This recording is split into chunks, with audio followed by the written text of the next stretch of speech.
Okay, for those who don't know, we are live streaming this, okay? So hopefully only he will be heard, but just so you know.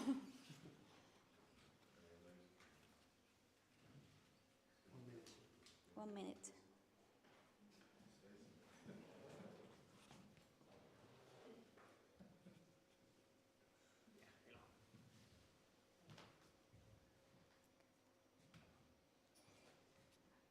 Okay, so welcome everyone to this new session of the Archaeological Research Seminar here at the museum in Bergen. Today we have the pleasure of introducing Joseph Ryder, who has been a dear colleague, and he still is, of us in the Department of Archaeology, and who will be presenting the results of his Ph.D. project. But just to give you a bit of his background, he received his bachelor from the City University of New York, after which he completed a master in the University of Durham, and he has recently published with Viking, the journal from the University of Oslo, an article in which he compares the Norse landscape of Lewis and South Uist in the Hebrides. And that was it. I just give you the stage and the mic. Yes, great, thank you. Thank you very much, Rebecca. You're welcome. Yes, so I began my PhD project in 2017, nearly 5 years ago now. And today I'm going to be presenting the results of my project. So my PhD project is on the Norse landscape of Skye in the Western Isles. And I will first introduce the area of study. So in this red box there, you have Skye in the Western Isles. It is part of the Hebrides, which is an island group off the northwest coast of Scotland. It is not Orkney and Shetland, that would be the Northern Isles. And we can speak very generally about the Hebrides in that you have two different sets of island groups traditionally, the Inner Hebrides and the Outer Hebrides. My area of study encompasses both, but not all, if that makes sense. In other words, you have the Outer Hebrides, that's this island chain here. The major islands of this chain would be Lewis, Harris, North Uist, South Uist, Barra, as well as the far-flung out little islands over here called St. Kilda, as well as what's part of the Inner Hebrides, this island called Skye, very famous for tourism these days, and the small isles. For reference, in the Hebrides you have Islay as well to the south. Islay here to the south, famous for whiskey, and you have Iona, famous for the Abbey. What we can speak about the Hebrides is that some previous scholars have noted how similar the western seaboard of Scotland is to the west coast of Norway. Recently, Arna Kruse has argued that the first Vikings or Norse explorers would have found quite a lot of similarities in the landscape, as well as differences. And I'll speak about those later. I don't want to spend too much time on the resources of the Hebrides, but I would like to discuss very briefly the machair, which is a Scottish Gaelic word for a geological feature which can be described as wind-blown sand covered in grass, very simply, that tends to be fertile. And on the machair, which you can see is mostly concentrated on the western coast of the Outer Hebrides, as well elsewhere in Scotland, as well as Ireland, has been pretty much the concentration of human settlement activity since the agricultural revolution, since early Neolithic in the islands, and continues so more or less to this day. Before I move on, I'd like to discuss briefly about chronology. Chronology in Scotland is quite different than chronology in Norway, in terms of what is the Iron Age and what is the Viking Age. So in Scotland, what's called the later Iron Age is actually from 400 to 800 AD. And then you have the Viking Age, roughly 790 to 1079, also called the early medieval period. Very confusing if you're in Norway.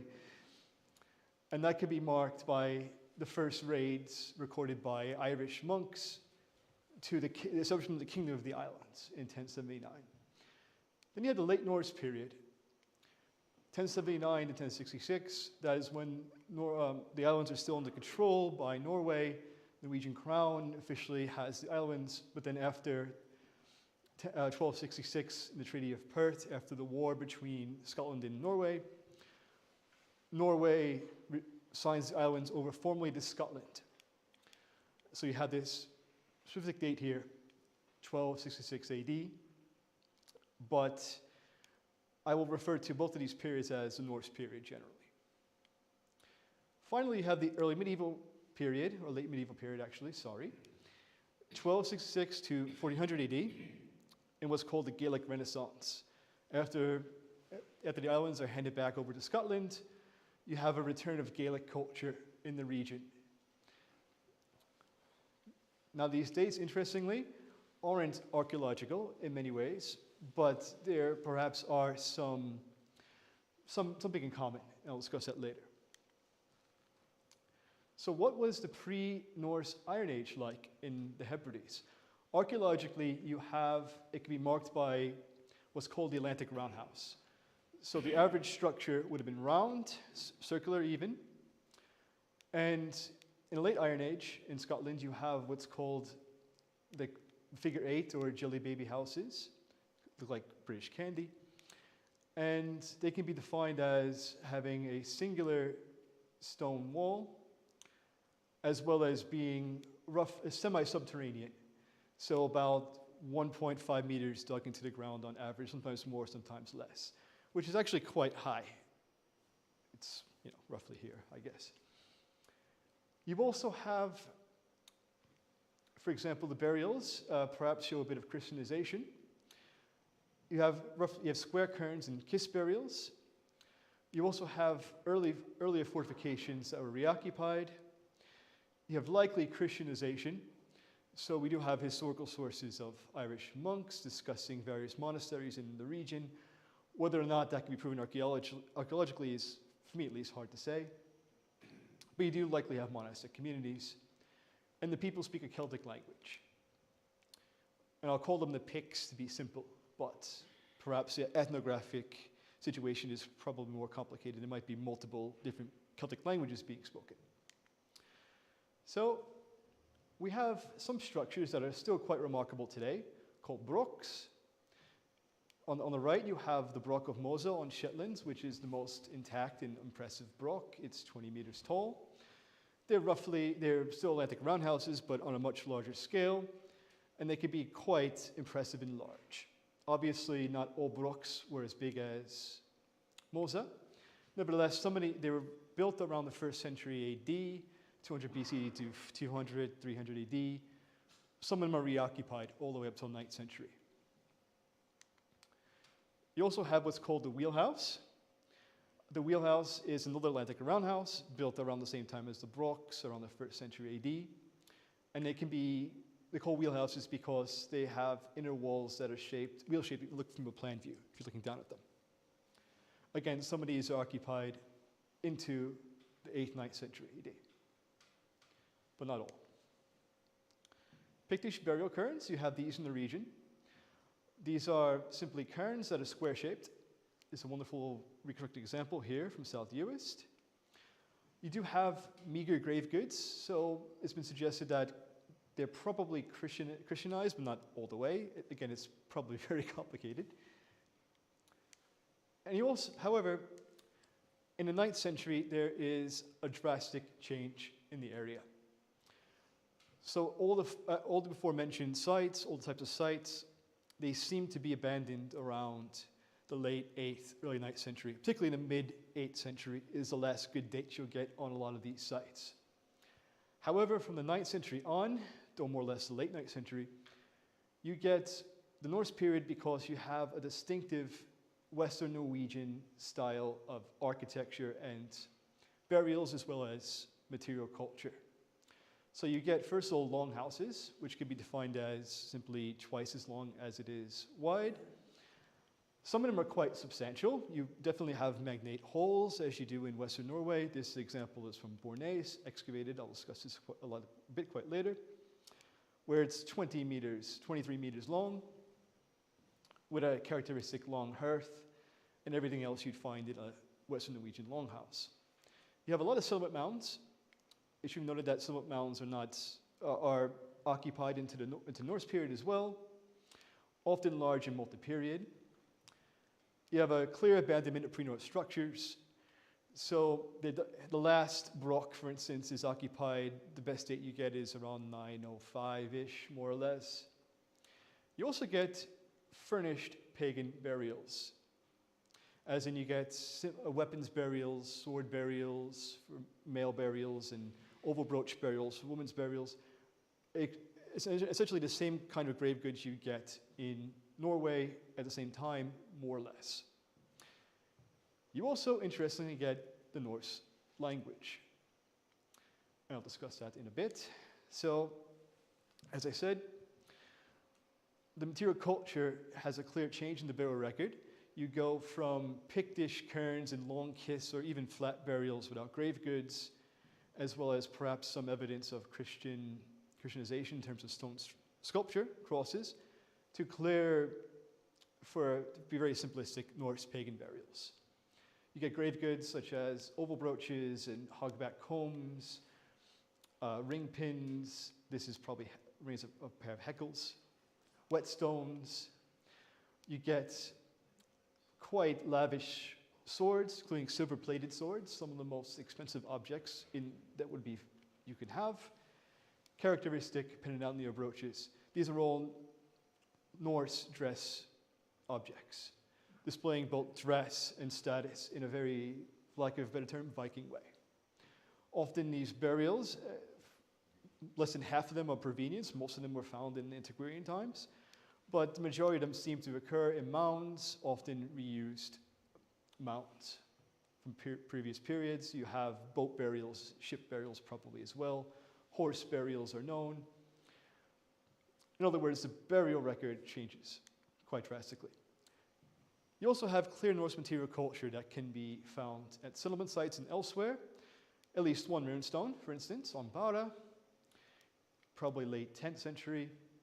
You have clear objects with a clear Norse style of art, such as this Bora style strap-end, though it might have some Irish characteristics as well. You also get soapstone, Klebestein vessels, as well as spindle whorls.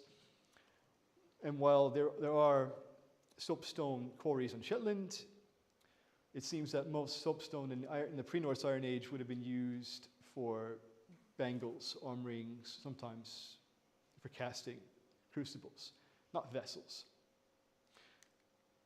However, you also, as I mentioned before, have linguistic evidence. As far as we can tell from the place name data, Old Norse is the oldest stratum of place names. That means that linguists, when they date the place names of the Hebrides, as well as most of northern Scotland, Orkney, Shetland as well, of course, there doesn't seem to be a lot or any, often, pre-Norse Celtic place names. Until, of course, you get Gaelic later, after the 13th century, which can be dated after the Norse. A good example of this, Habost, it pretty much comes from Old Norse, Hoibostad, the high farm. If you're Scandinavian speaking and you go to the Hebrides, you will find quite clear examples of place names. Sometimes they're written the same way as they are in Norway today. Some scholars have noted that we do have, even after the Gaelic Renaissance and the Gaels come back to the islands, Celtic place names still tend to be in the outfield. That even in the medieval and modern period, the high status farmsteads, the castles, even the modern day settlements such as Stornoway, they all have Norse place names in origin. Gaelic place names tend to be in the outfield, so in the margins and the moors of the hills. However, we also demonstrate that Old Norse place names include Old Norse law. We have land ownership, we have Udal, Udal's ret represented. You have assembly places, so thing sites are represented in the place name data. And you have probably Norse pagan cult sites, such as Dionym's to the god Thor, and maybe even Udal. So what actually happened here? Well, there is definitely discontinuity. There's a clear shift in material culture. That's not able to be denied. It's not as stark in Orkney, perhaps some places, but in Hebrides it is quite stark. Ethnic signifiers change, so you have clear Norse material culture. The place situation is quite unique. I haven't found any other similar areas where the place names have changed so drastically. Even in the US, if you look at New York City, there's still Native American place names, even if most are Dutch or English. And the abandonment of the late Iron Age structures, its appearance of Pictish archaeological culture seems to take place around the late 8th or 9th century interface, which is when the first Viking Age raids are recorded. So what have past scholars said about this? Well, you have what's called the War School, around since the late 19th century when the place names were first looked at. Many scholars have argued that this represents some kind of ethnic cleansing or even genocide of the Picts by the Norse. So they argue that Norse physically replaced the Picts directly, as in they intentionally killed off people, or indirectly, as in raiding and enslaving just became untenable for the Picts and they left. In 2001, Brian Smith, talking about Orkney Shetland, says, what happened to the Picts? I think they killed them, the Norse killed them. It's very simply. Alan McNiven, 2013, argued for Isla in the South Hebrides, that the islands would have been depopulated intentionally, and it wouldn't have taken much to do so. And he draws up references to the British Raj in India. This is all implying a lot of organization in the hands of the Norse, more on that later. What about the archaeological evidence? We do have one site that has been argued to show a clear and distinct break in that it's called the Udal. The Udal is a very complicated and unfortunately unpublished site excavated in the 70s and 80s in North Uist by Ian Crawford. It's been called one of the most complicated sites in Europe. You have levels from the Mesolithic all the way to the 18th century. Everything seems to be represented. None of it's really published. And even it's quite hard to find pictures of anything. So it's been a thorn in my side this entire time. Ian Crawford didn't really specify too much, but he argued that at the late Iron Age Norse transition, you have clear Pictish structures, and then a clear Norse longhouse with a D-shaped fortification wall, and there's nothing sterile in between the layers. This must have been one after the other. And he argued that this is suggestive that this was quite violent, implying the D-shaped forts, yes, it would be violent as well. Well, there's other evidence that's perhaps not as drastic. You had a very large and extensive survey of the western machair of South Uist in the 90s by Cardiff University, headed by Mark Parker Pearson and Neil Sharples. And they were surveying the entire west coast due to multiple different types of erosion, from rabbits to wind to plowing to sea erosion. And they discovered circa 24 Norse settlement mounds, mostly by discovering Norse pottery. I'll get to that in a second as well. Mike Parker Pearson argued that the Norse settlement pattern is essentially the same as the pre-Norse Iron Age settlement pattern, and he suggested that this is suggestive of some kind of continuity in the landscape, and therefore continuity in, perhaps not in power, but at least from Picts to Norse. The landlord theory, where the Norse were maybe not so nice landlords, but they didn't kill people off, at least indiscreetly. You do have Bornais. Bornais is probably the most high-status site in the Hebrides. Neil Sharples has argued that it is perhaps the administrative center or even the site of a jarldom. You have a series of halls, roughly 20 meters wide, and there is something complicated going on. The first site, the first Norse longhouse, was built of turf and wood. The islands are actually mostly treeless, so it is difficult to get building material for wood. And of course, there would have been an abundant amount of building stones there available. Neil Sharples has argued that this is probably evidence of some kind of soft genocide, a display of your power to the locals. I can build my house as I do in Norway. I don't need your building stones, essentially. However, in subsequent phases, you do get what's called a Hebridean longhouse now, represented here on this interpretation, whereas the first Norse longhouse would have been double-skinned, not subterranean, and built of turf and wood, very similar to Scandinavian longhouses. The subsequent periods would have been more of a hybrid architecture where you have semi-subterranean walls, so about 1 meter-ish deep, and single-skinned, and built of stone and turf. Again, arguing that perhaps this is some kind of display of indigenous ethnic build styles that have lasted. You have another excavated Norse settlement site on South Uist called Kilfedar, somewhat later, about late 10th century, mid-late 10th century. Mike Parker Pearson, the excavator, argued that, well, in the vicinity you have this Pictish burial cairn about 50 meters away, and he noticed that the burial cairn's wall is very similar to the wall of the longhouse. Perhaps intentional, perhaps a display of identity, but of course there isn't that much data to suggest anything else. You do have also Norse pottery. The people we can tell from genetic evidence are mostly coming in from Western Norway, it seems, perhaps Northern Norway as well, where you don't have pottery. However, you do have Norse pottery so much that it's been used to identify Norse period settlement sites. The pottery is handmade and technology is very similar to pre-Norse pottery. However, the actual shape of the pottery mimics soapstone vessels from Western Norway. There is something strange going on with the baked plates, but that's a different story. Unfortunately, this style can only be dated to a very broad period of time, 9th to 12th century, 30th century.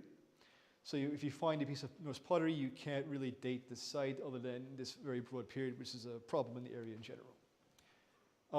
Some have argued that this is evidence of at least pre-Norse potters surviving, or perhaps Irish potters being brought in to the area.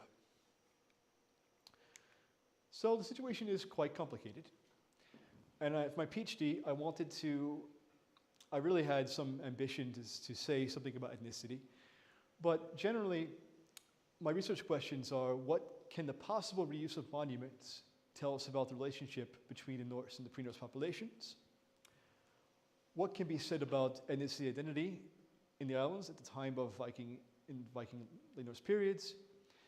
And perhaps something for the future as well, why Skye in the Western Isles, why were these islands settled so densely by Scandinavian speakers?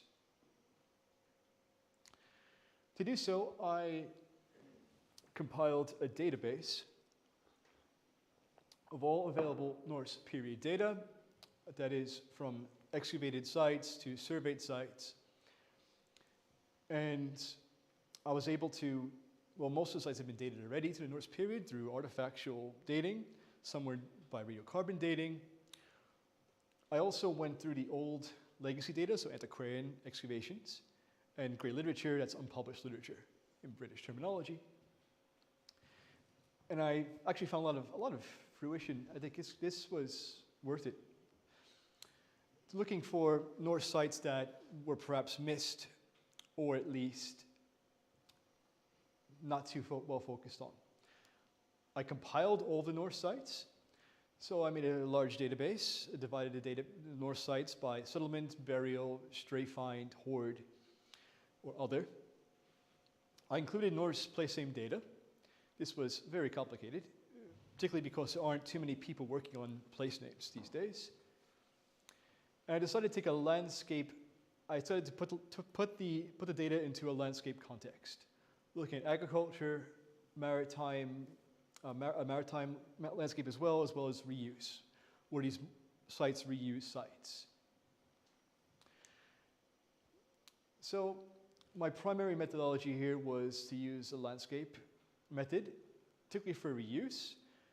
I wanted to determine intention, and to do so, perhaps a bit arbitrarily, but I will defend this, I decided to, if something is clearly reused, if you have a house or another house, that's clearly intention. And then I went from there, radiuses. So how many sites are in a 200-meter radius, 500-meter radius, and a kilometer radius? And of course, with 200-meter radius is probably most likely intentional, 500 possible, maybe, 1,000 meters is probably, might be, depending on the situation in the site, but it's good to record it anyway. And my main method of presentation of the data is through GIS, creating maps. However, there is a lot of problems with the data in the Hebrides. I mentioned briefly that one of the most important sites is still unpublished, for instance. There's only been a handful of excavations, and some of these excavations haven't been published yet. Luckily, some were published while I was doing the PhD. I have about 50 sites in the settlement sites in the corpus. I think 7 are excavations. The rest are from survey, and of course, surveys target areas of need, necessity.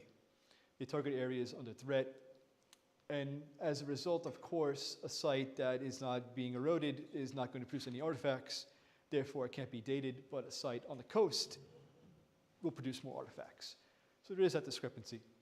Majority of sites will look like this. You have these multi-period settlement mounds, often with mid-inch spread, so rubbish spread.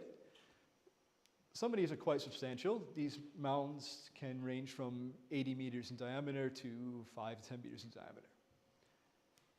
Often, these sites aren't well dated. They're dated because of Norse Pottery. Therefore, they're given a very broad date of 4 or 5 centuries. To make things even more complicated is that the Norse longhouse was pretty much in use until the 20th century, believe it or not. Not without change, of course, but the basic structure of a 20th century vernacular architectural house in Hebrides is very similar morphologically to a Norse longhouse. Example is here, nice drone photograph of a site that I swear was Viking. Viking longhouse, 3 parts, maybe even a boat burial. It's probably 19th, 20th century, and this is probably a kelp kiln. So you have a lot of evidence like this where, oh, to be fair, there probably is a house underneath that I found. That's a different story. There's a lot of problems with data, and also Placename data as well. As I said, not many working on it. A lot of Placename data hasn't been interpreted. So, but I felt that a landscape methodology could solve a lot of these problems by placing the data into some context. Even the data isn't, the quality isn't very good. If you put it into a landscape settlement context, you might get a pattern that's could perhaps tell you something about the area in the period. So I ended up with a database that was larger than I thought would be. Particularly, I increased it by probably 10 or 20% just by going through old excavation reports that haven't been looked at in forever or ever. And I did get a decent, I think, corpus of data for the region. These red dots are all settlement sites. As you can see, they generally, the problem with this data, of course, is that they generally are found where there's a lot of erosion. However, then again, as I will discuss in a bit, these are probably where the settlement took place anyway.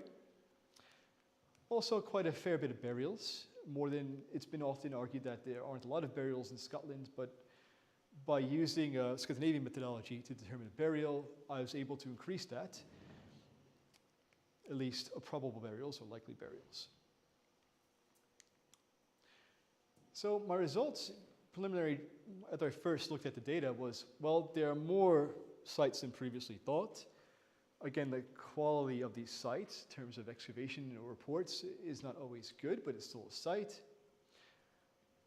The quantity is definitely higher, but the ratio to Norse place names is still skewed. You have areas where there clearly must have been intensive Norse settlement on Skye, for instance, but there because of place names. But there isn't really any data. That's probably due to erosion factors, mostly. and where survey is targeted. The quality of material greatly varies, and the landscape does show some settlement patterns. So what I noticed first was that the majority of the sites are found on arable land.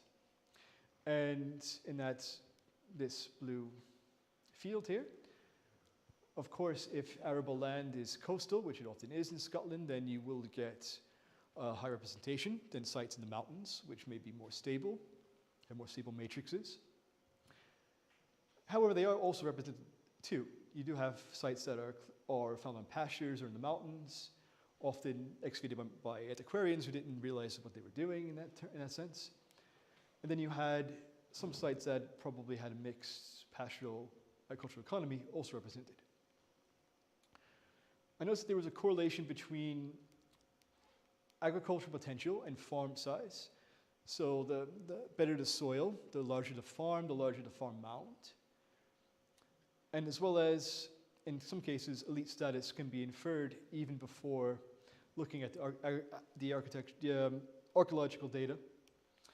And often it does correlate. So if you have a high status farm with a high status name, like Galson the pig farm, you often get gift for horses, which could be considered high status. And as I said, we do have outfield sites that are observable. So I will try to be a bit general, but I do want to, I have a lot of sites in my corpus, but I will discuss some sites in particular. Before I mention the Udal. The Udal is, again, an unpublished site, probably ranging from the Neolithic all the way to the modern times, with potentially a very important fortified Norse longhouse. Perhaps it's been called a potential winter camp, early Viking age. In its landscape context, you do have more sites. And within a radius, you can see, at least through the place names, for instance, you have, this is called Gary. Gary is from Garar, or Gardar, and it's been argued by Placename scholars, Richard Cox, to be third generational Norse. Would be the Bosadar would be the second, and then Gardar would be the third. And then you do have a correlation between where the sites are and in relation to the center. So if we consider this the center, then you have these sites. And for instance, like Gary Yoghtrak, it's been, I would argue, it's what's called a shielding site or a secondary settlement site even, because the artifactual assemblage shows that there has been some soapstone work done at this site, as well as more meager artifacts, rather than at the Udal, okay, I don't have access to the archives, but supposedly tens of thousands of artifacts. So if we can see that this is also a double harbor site. It's also been the center of power in the area up until the modern era. So for example, this is the kind of data I was starting to get, these patterns. The maritime landscape is something I also took a look at in great detail. I had a bit of problem with this because I am not a sailor. I had to learn how about winds and tides. But I think it's quite fruitful. The majority of sites do occur at natural sheltered harbors or landing places, as in within at least 600, 800-ish meters. There are a lot of sites also found inland.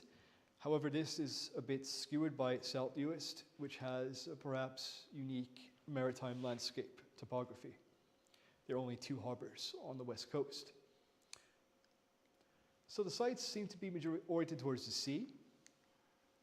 A good example of this would be at Bornais, which was probably the administrative center of the region, or perhaps the Hebrides itself.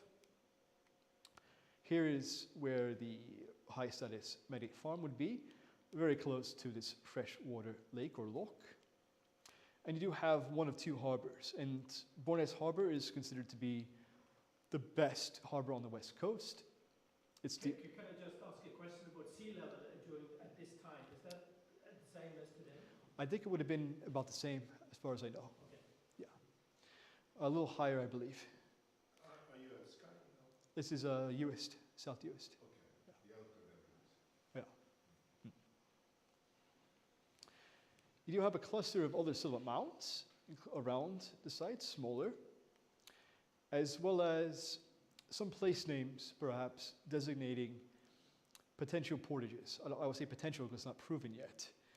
But you do have a sheltered harbor roughly here, and you have a place name called Haven, so haven here, and Einort comes from the word to port, to pull a boat over land.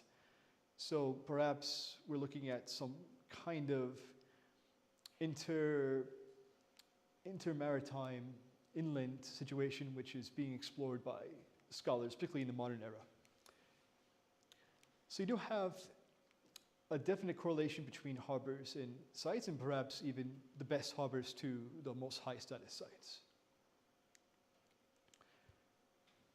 You do have a high percentage of reuse of sites, as in the majority of sites, so roughly 25, or half of the sites, are definitely reused, as in they're within 200 meters or they're placed one after the other on top.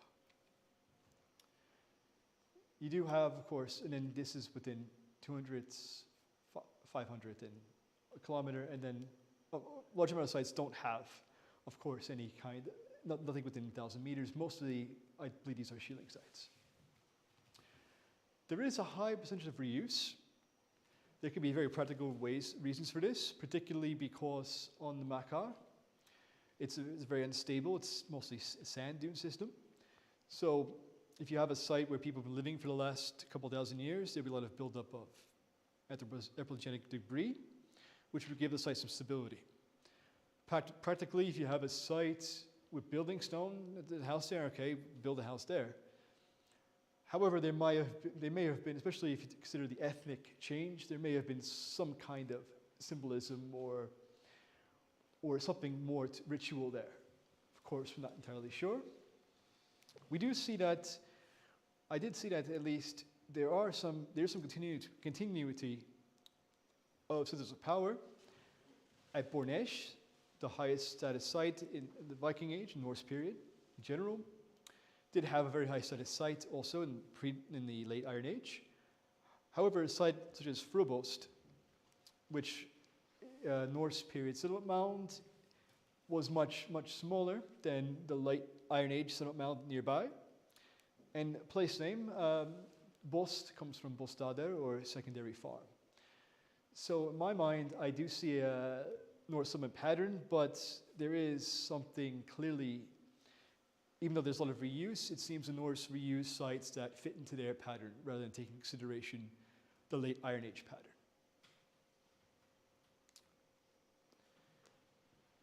Outfield sites were definitely observable. Before this, there were definitely some strong place name and ethnographic evidence for the shielding system, so the transhuman or summer pasture sites. This system lasted until the 20th century in places of the Hebrides. I would argue a handful of these sites are definitely shieldings. I will go over them in a bit. And I think I was able to actually expand the corpus of outfield sites. Whereas most sites seem to take place on the agricultural field, even though they must have been using the outfield, I think I've been able to spot some, or argue decently for some. So shielding sites are interesting. Ryan Foster has been doing a lot of research on them. In particular, from the placing perspective, he noticed that there are two classifications of shielding sites in Skye in the Western Isles. The first is seiter, so it's essentially the same word as in Norwegian, setter, as summer pasture. However, there's also another word present in the place names called ergi, which is Old Norse in origin, but probably derived from a Gaelic word. Foster looked at distribution of the sites and noticed that, well, in North and South US, you have hardly any seiter, but you have a lot of argi, and on Lewis and Skye, you have more seiter. There's been some debate about if the northern part of the islands were colonized earlier by Norse, because they're closer to Norway somewhat, or if perhaps during the Gaelic Renaissance, the Gaels were able to colonize the south parts of the islands before the northern ones. I don't want to get to the debate myself, but Foster argued ultimately that the soil of these sites, he did soil analysis, shows that some are more suited for milk pastures and some for dairy pastures versus beef cow pastures. Some of this, and I noticed that myself, that going through particularly antiquarian data and also some so-called amateur archaeological data, that you have about 6 wheelhouses, these are 2 of them here, that had these sub-rectangular structures built into the sides of them. And at this one here, this was excavated professionally in 90s, Alisdal and Baura. Excavators noted this structure here was built later, and out of this structure came the artifact, a couple of soapstone spindle whorls, Norse period. And they argued this was a Norse period shieling. And I found a very similar situation on 5 more of them, including this one on Grimsay in Bibik on North Uist, excavated by an amateur 90s who didn't record anything really.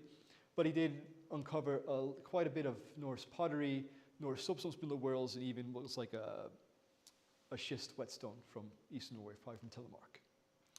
He didn't record where they came from because he didn't record anything, but I believe that they probably came from this structure. So we do have some evidence of reuse of wheelhouses.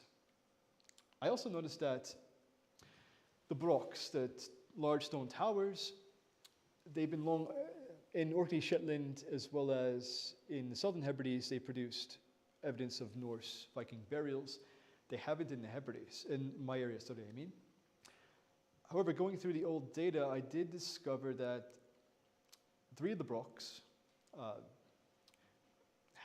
produced Norse pottery, and one of the brocks on Skye produced some Norse metalwork, perhaps belt buckles and brooches, as well as a soapstone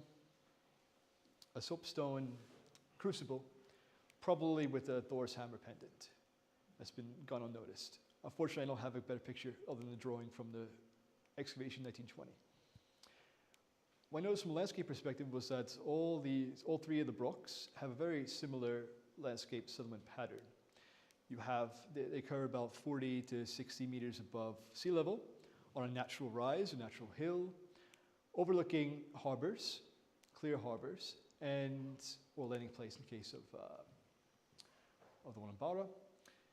And they occur at the boundary between arable land and the outfield.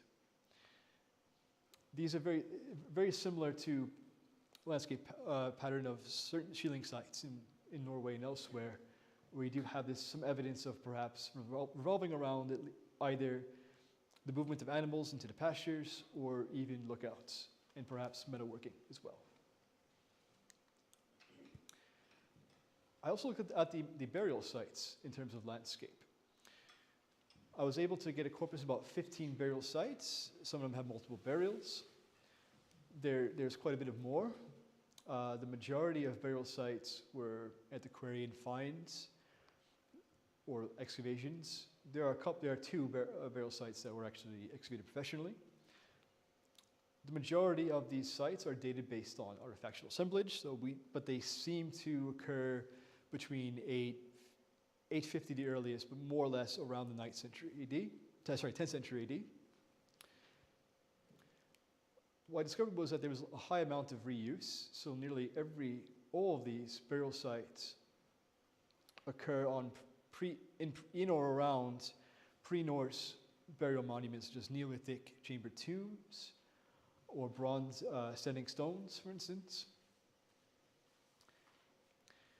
I've also, from a landscape perspective, I noticed that these burials are oriented towards the harbors. So just one burial site on South Uist is inland. The rest are all located around harbors. In the case of the ones up here at Kinip, they're located on what's been called the most important harbor in the modern times. I've also noticed that while there are probably 2 cemeteries, there's quite a spread of the burial sites. Almost every single island is represented by at least one, is perhaps probably much more. And also they're often found not close but not too far away. For instance, around here you have at least 3, maybe 4 burial sites in the Sound of Harris. On St. Kilda, which is quite a bit far away, you have 3 burial sites. Looking at this, I would perhaps suggest that these might represent individual families and perhaps even individual territories. It should be noted that these burials display a high amount of wealth. These are mostly sword burials, oval brooch burials, probably a horse burial down here. And likely they're probably related to sea routes. So the major sea routes, at least in Scotland, would have been through the Minch here, around Lewis here, and also through here, so passing Egg. So I've looked at the concept of the center periphery in terms of status. And I would argue that from looking at taking both settlement and burials in particular, you probably have a pattern of different plots of land being owned by different families.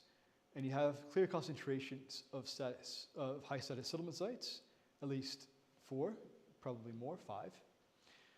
One would be here, we have the Udal, and you have at least 3, perhaps more. I say perhaps because there were a lot of antiquarian excavations that mentioned in passing, yeah, we found a sword over there. But there seems to be a high concentration in the Sound of Harris of both high status burials and high status farm sites at Bornais, including at least 1 high status female burial.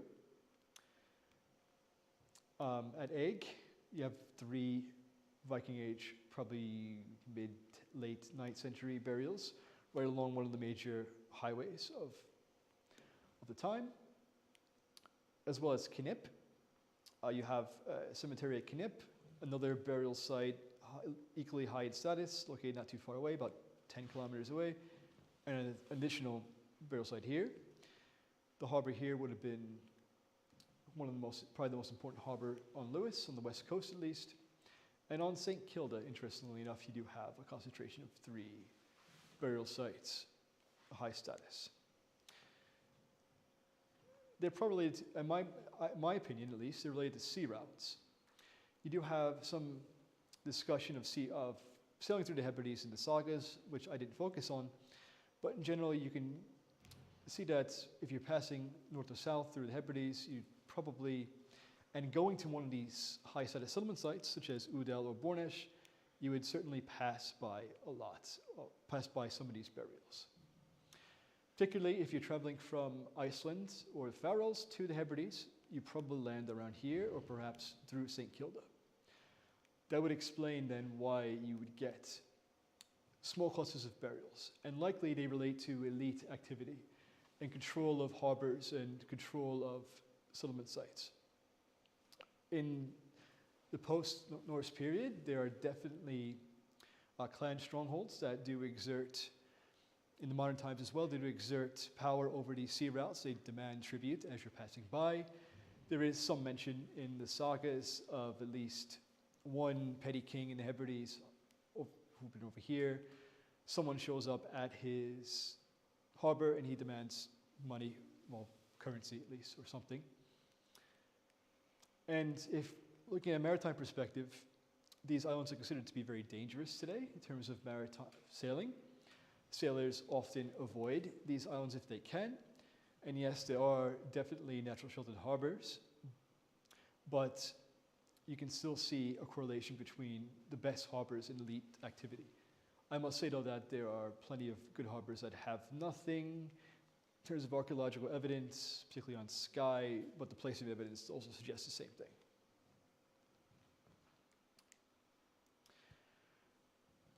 So I've noticed that there's not one concentration, so we're probably looking at some kind of a landscape situation where there are multiple elites, perhaps still under a hierarchy. You have probably marked boundaries, natural bodies of water and islands make natural boundaries. However, there probably still is a settlement hierarchy. And we can see that from the size of farmsteads, simple and southeast. So to sum this up, elites likely had territory, perhaps separated by boundaries. There is some evidence, of course, historically of a situation where there isn't one central authority, but perhaps multiple. You have, for example, in the King Saga, Jarls are mentioned.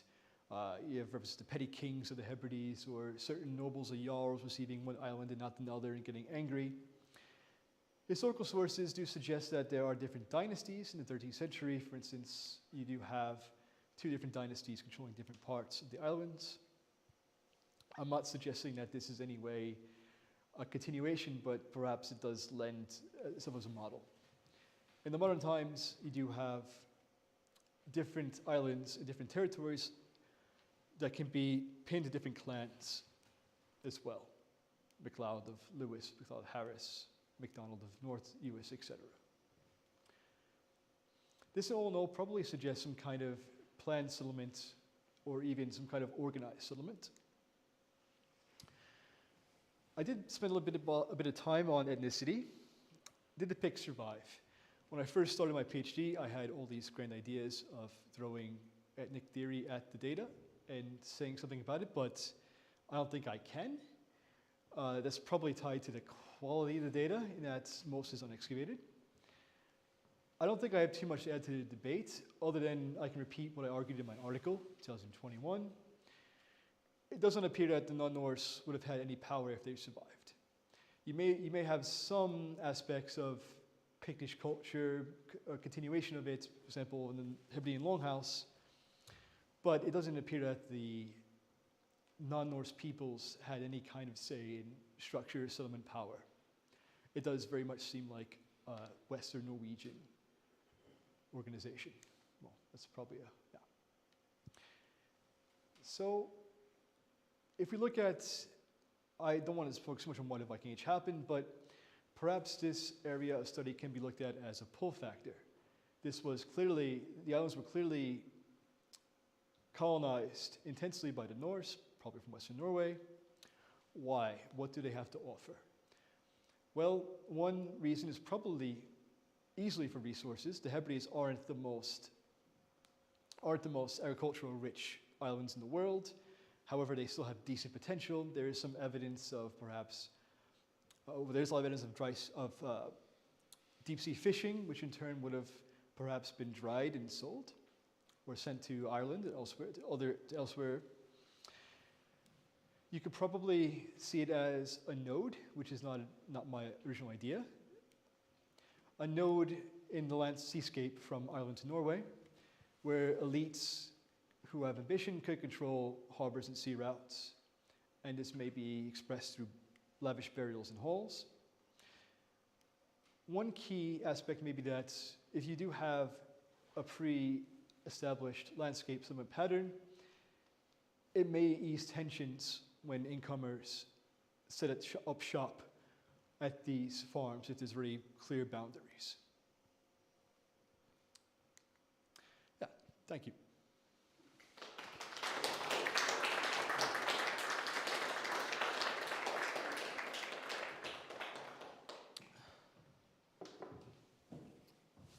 Yeah, so if you have any question for Joseph, I think is your chance now. Yeah. Thank you for a nice presentation. You mentioned that the Picts, they disappeared at the very beginning of 1800s, is that right? 800, yeah. So It seems. what you're saying is that the Hebrides were colonized soon after the first Viking raids on the monasteries. Because I've always thought that there was a time lag between these first raids and that they didn't really colonize the land that early. But is that your impression? There's actually a problem with chronology.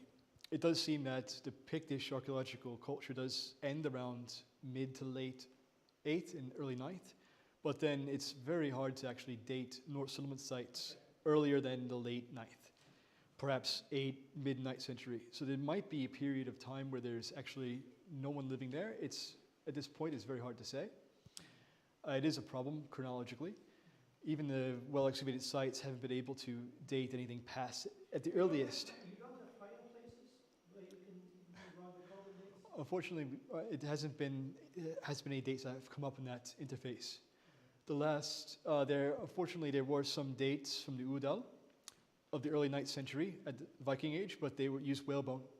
So because of the main reservoir, we don't really know if that's true now. The Udal, which is unpublished, might have radiocarbon dating from charcoal as well, but it's unpublished and I don't have access to the material. But it is a strange situation. Recently, David Griffiths, you have something similar in Orkney and Shetland as well. And David Griffiths argued that perhaps we're looking at the colonization the wrong way. They weren't coming from Western Norway to Shetland, Orkney, Hebrides. They were going around England up, which would be more chronologically sound, but I don't know if we have the evidence for that either. So it is a bit of it's a contested subject. One thing I'd like to do in the future is take a look at the burial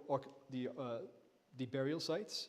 They do seem to be a generation or two earlier than the settlement sites, if we look at averages, which may suggest that original idea that you have these sea kings or true Vikings who set up, grab these harbors or headlands and are buried there, but aren't actually living there.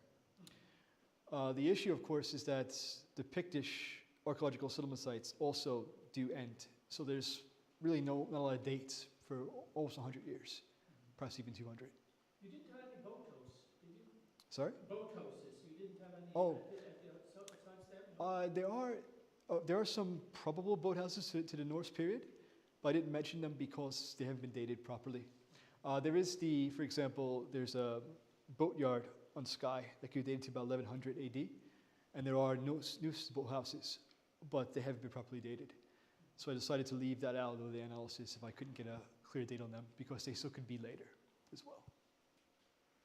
But there are probably a dozen-ish boathouses. Some of them probably likely to Viking age. Yeah. Well, I'm a geologist, so I've been in this area looking at the millstone quarries. And so have you found any millstones or quernstones from the Pictish? Yes, definitely. What did they look like? I don't remember off the top of my head what they look like exactly. I don't remember, I'm sorry. I actually don't remember what they look like. You don't remember? I don't remember what they look like exactly. Oh, okay. I know I've read them in reports, but I haven't. Was designed with querns or the... I think they were the rotating querns. querns. Yeah, but I'm not too sure. I have to look at that, unfortunately. Because we had a project, because in Norway they used mostly the garnet mica schist. Hmm. It started in Hyllestad around 700 before the time. Okay. And there was widely, Hmm. and this is particularly in Norway they use this. So I went to Scotland to see if I Okay. can find anything. And if you go to Shetland and Iceland, the Vikings brought around there. Hmm. Yeah.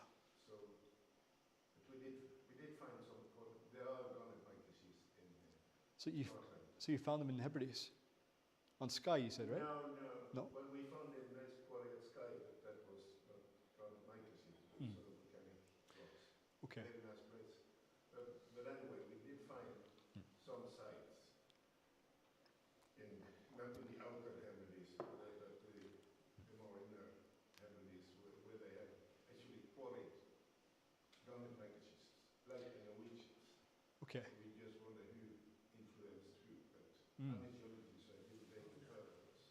Right. There's a little problem there, because the Norwegian quernstones, or taking quernstones, were actually learned from the Roman settlements in Belgium. What was your...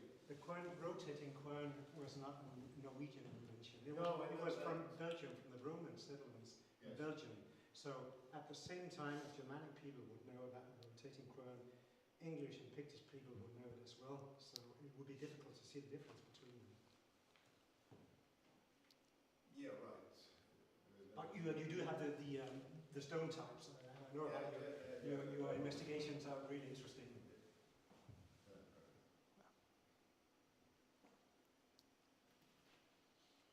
Yes. This may be a bit out of the scope, I'm not sure, but do you have indications of other like international influences in the landscape or in the building style, whatever? In material culture, you do have some, at least from the excavations in Bornais, there definitely ties to Ireland, definitely ties to northwest England in the material culture. There is for example, a Frankish coin that pops up in Skye. There's probably some Anglo-Saxon artifacts as well around some coins, Anglo-Saxon coins. So the region definitely is involved in this wider trade network, if that's what you were asking. Yeah. Okay. I have one more question. When did these clans arrive? That's a really good question. It's been argued that the clan, this is not my area, but some historians have argued that the clans, because all the clans in the Hebrides, the surnames are actually Old Norse names in origin, would have been Old Norse in origin in superfamilial structures. The clans themselves claim this, at least MacLeod of the Hebrides, the highest clan, claims he's descendant of Odin, and he can trace his heritage back to Valkyries and Odin. So there very much is this, at least from the clans themselves, they're saying we are Norse. I think in the 17th century, they say to the Scottish, we're not Scots, we're Norwegians. Even today, the clans will say the same thing, essentially. When they actually form, I don't know, but it seems to be around the early Middle Ages, 13th, 14th century. Because when I was in Scotland, I read that there was history of the clans and continuously fighting. Yes. We didn't have that in Norway. Not that so first thing I asked myself was why?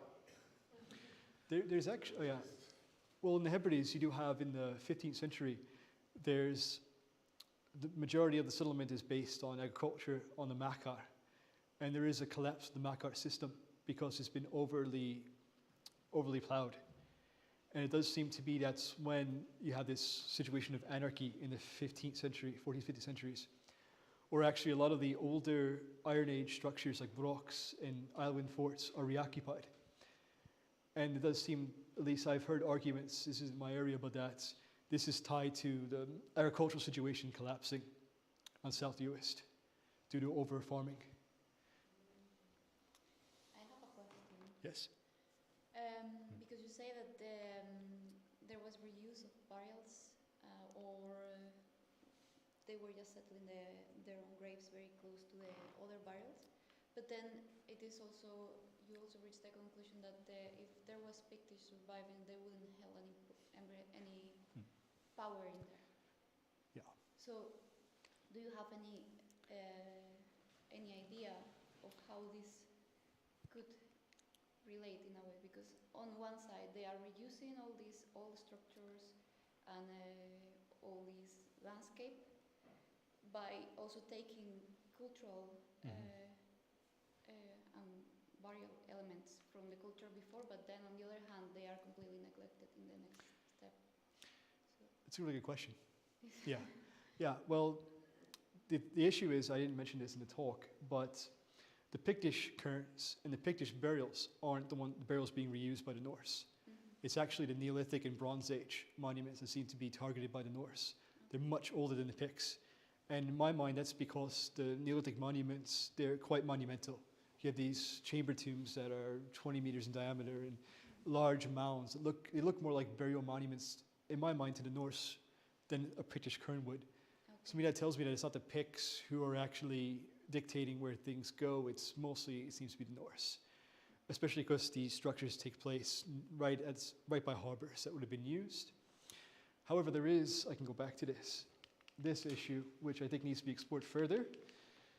For example, you do have a Norse settlement, Norse house, long house, that's within 50-ish meters of this Pictish cairn, pretty much intervisible.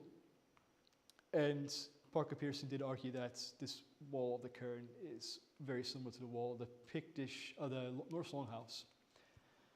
suggesting, he didn't outright suggest it, but perhaps it's possible that this is a representation of reverence to this cairn. But again, is that this house is late 10th century, the cairn is late 7th, or maybe mid-8th latest. Would that be the Picts doing it, or is that just Norse saying, well, we're revering the ancestors, Yeah, okay. even if it's not their ancestors? It's more a question of convenience. I think it shows, at least my interpretation is that the Norse were setting up as it was a virgin landscape, without any kind of mind pay to the Picts. It's allowed to ask a second question? Of course, yeah.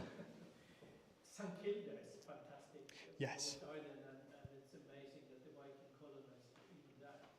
Are there any evidence of Picts before the Viking settlements on St. Kilda? Or? There's actually some Christian stonework that's on St. Kilda that's probably 6th to 7th century. Okay. There's a midden, I know that's from the Pictish period. So there probably were people there before. There are 2 Norse settlement sites on St. Kilda, and both are middens, so the rubbish debris that's been radiocarbon dated. And some pottery and soapstone have been found as well. When did Picts come back again? Oh yeah, yes, absolutely. But when did they when they came back to after the Norse settlements? Is that immediately in the 1200s, 1300s? Or? It's a very difficult question, especially because at the 13th century, the houses on South Uist, they're still longhouses, but they become quite small.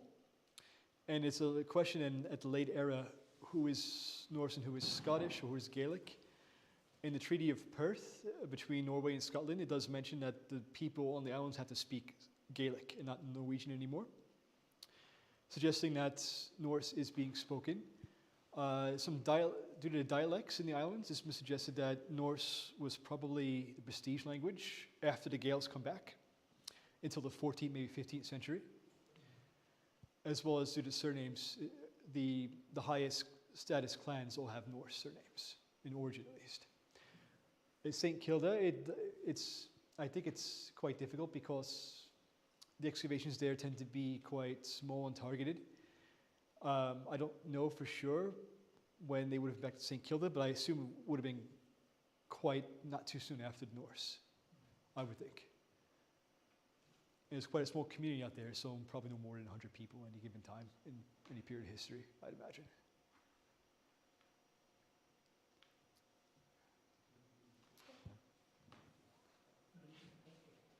So I see there is no more questions. Then I just have to thank Joseph for being here and for doing this beautiful presentation. Thank you. And thank you everyone for having me